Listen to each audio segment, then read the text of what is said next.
अक्सर हमारा मन हमें भटकाता है, हमें बहकाता है, कभी भी एक जगह पर टिककर रहने नहीं देता। मन से लगभग हर कोई परेशान है। आज मैं आपको गौतम बुद्ध से जुड़ी एक ऐसी कहानी सुनाने वाला हूं जिससे आप अपने मन को समझ पाएंगे, अपने मन की प्रवृत्ति को जानकर उस पर काम कर पाएंगे, मन का उपयोग करके सफलता प्राप्त कर पाएंगे। यह बात तब की है जब महात्मा बुद्ध अपने शिष्यों के साथ ध्यान की कक्षा ले रहे थे। तभी एक शिष्य ने अपनी विचित्र समस्या रखी। शिष्य ने कहा, गुरुदेव, मुझे कुछ भी समझ नहीं आ रहा है, क्या मैं आपसे कुछ पूछ सकता हूं? तब गौतम बुद्ध ने मुस्कुराते हुए कहा, पूछो, क्या पूछना है तुम्हें? शिष्य ने कहा, गुरुदेव, मेरा मन किसी भी काम में नहीं लगता। जिस भी काम को करता हूं उसमें बहुत जल्दी ऊब जाता हूं। किसी भी कार्य में सफलता भी नहीं मिलती। कभी मेरा मन ध्यान में भी नहीं लगता। कृपया कुछ रास्ता बताएं। इस पर बुद्ध ने कहा, मैं इसका उत्तर तुम्हें अभी नहीं दे सकता। नगर में कल एक सेठ ने मुझे भोजन पर बुलाया है। तुम भी मेरे साथ चलना, तुम्हारे प्रश्नों का उत्तर वहीं मिल जाएगा। अगले दिन गौतम बुद्ध और शिष्य दोनों सेठ के यहां भोजन करने पहुंचे। अब गौतम बुद्ध और शिष्य को भोजन परोसा गया। तभी गौतम बुद्ध ने कहा, सेठ जी, हम चाहते हैं कि आप भी हमारे साथ भोजन करें।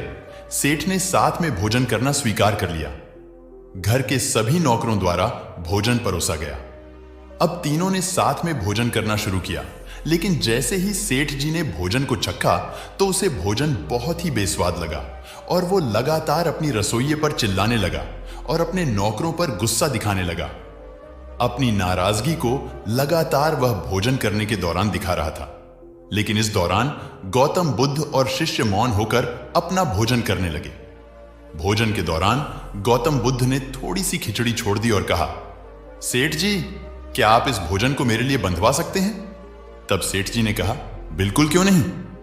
गौतम बुद्ध के कहने पर से सेठ जी ने थोड़ी सी खिचड़ी गौतम बुद्ध के लिए बांध दी। अब गौतम बुद्ध और शिष्य भोजन पूर्ण करके आश्रम की ओर लौटने लगे। तभी रास्ते पर उनको एक पेड़ दिखाई दिया।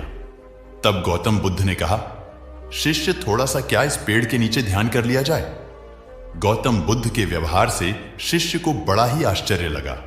शिष्य ने सोचा, गुरुदेव कितने आश्चर्य वाले काम कर रहे हैं। पहले तो उन्होंने खिचड़ी का कुछ हिस्सा छोड़कर उसे अपने लिए बंधवा लिया और अब इस पेड़ के नीचे ध्यान करने की बात कर रहे हैं। अब गौतम बुद्ध ने ध्यान लगाया और वह शिष्य चुपचाप बैठकर बुद्ध को ध्यान से देखता रहा। कुछ देर बाद वहां एक भिखारी आ पहुंचा। भिखारी ने गौतम बुद्ध से कहा, हे महात्मा, मैं कई दिनों से भूखा हूं, आपके पास कुछ खाने को हो तो दे दीजिए। गौतम बुद्ध मुस्कुराए और उन्होंने अपना बंधा हुआ भोजन उस भिखारी को दे दिया। वह भिखारी बहुत तेजी से उस भोजन को खाने लगा, यहां तक कि बर्तन भी चाट चाट कर खाने लगा। उसके बाद वे दोनों आश्रम की ओर लौटने लगे। बुद्ध ने आश्रम पहुंचकर उस शिष्य से पूछा, पुत्र, बताओ, तुमको सेठ के यहां का भोजन कैसा लगा? इस पर शिष्य ने कहा, गुरुदेव, भोजन तो ठीक ही था, भोजन तो भोजन ही होता है। इस पर गुरु ने कहा, अच्छा बताओ, उस सेठ को भोजन कैसा लगा? इस पर शिष्य ने कहा, गुरुदेव, सेठ को भोजन अच्छा नहीं लग रहा था, वो तो बार बार अपनी रसोइये पर नाराज भी हो रहा था। तब बुद्ध ने मुस्कुराते हुए पूछा, अच्छा बताओ, उस भिखारी को भोजन कैसा लगा? शिष्य ने कहा, गुरुदेव, भिखारी तो भोजन बहुत ही चाव से खा रहा था, रस ले लेकर खा रहा था। तब बुद्ध ने कहा, यही तो मैं तुमको सिखाना चाह रहा था। देखो, भोजन वही है, पर सबके लिए उसका स्वाद और महत्व अलग अलग था। उस सेठ को भोजन की कोई भूख नहीं थी, इसीलिए उसे स्वादिष्ट भोजन चाहिए था, और वही भोजन तुमको सामान्य लगा। तुमने कहा, भोजन तो भोजन होता है।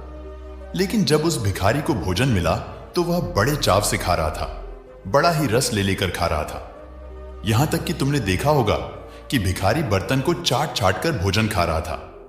बुद्ध ने कहा, मेरी बातों को ध्यान से सुनो और समझो। हमारा मन तो सिर्फ हमको भटकाता है, उसका तो काम ही व्यक्ति को भटकाना है। लेकिन व्यक्ति को जिस चीज की प्यास अधिक होती है, उसका मन भी वहीं ठहर जाता है और रस लेने लगता है। अपने मन को ध्यान से देखो, ऐसा कौन सा कार्य है जिसको करते समय तुम पूरी दुनिया को भूल जाते हो? तुम्हें भूख, प्यास, नींद, यहां तक कि समय का भी ज्ञान नहीं रहता। यदि तुम्हें ऐसा कोई कार्य मिल जाए और अगर वह कार्य सही है तो उसे बड़ी तल्लीनता से करो। उस पर पूरा अपना मनोयोग लगा दो। जिस कार्य को करने में तुम्हें रस मिलता है, मानकर चलो कि तुम उसी कार्य के लिए बने हुए हो। यदि तुम उस कार्य में सफल हो जाते हो तो तुम्हारा मन एकाग्र होना शुरू हो जाता है और एकाग्र मन से तुम जिस भी काम को करोगे तो सफलता अवश्य ही मिलेगी। अपने पसंद के कार्य को करने से तुम्हारी बौद्धिक क्षमता और मन की एकाग्रता धीरे धीरे विकसित हो जाएगी और तुम इस बौद्धिक क्षमता और मन की एकाग्रता का उपयोग ध्यान करने में लगा सकते हो और तुम पाओगे कि तुम्हारा मन ध्यान में भी लग रहा है।